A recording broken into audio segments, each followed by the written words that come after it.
बारामतीमध्ये माझ्या विचारांचा खासदार जिंकला तरच मी विधानसभेला उभा राहीन। अजित पवारांनी बारामतीकरांना हा इशारा दिलाय।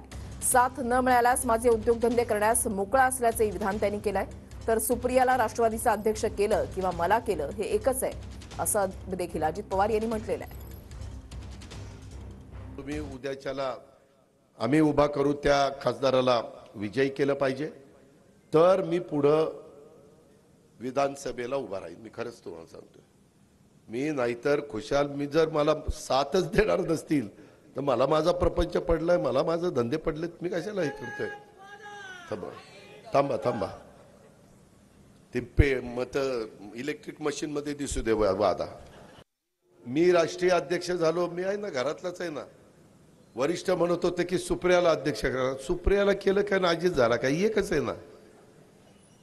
जर तुम्ही घर एक समजता तर मी अनंतराव पवारांच्या पोटी आलो म्हणून मला अध्यक्ष धोको का? आता कुणाच्या पोटी कुणाला कुणी यायचं काय माझ्या हातात आहे।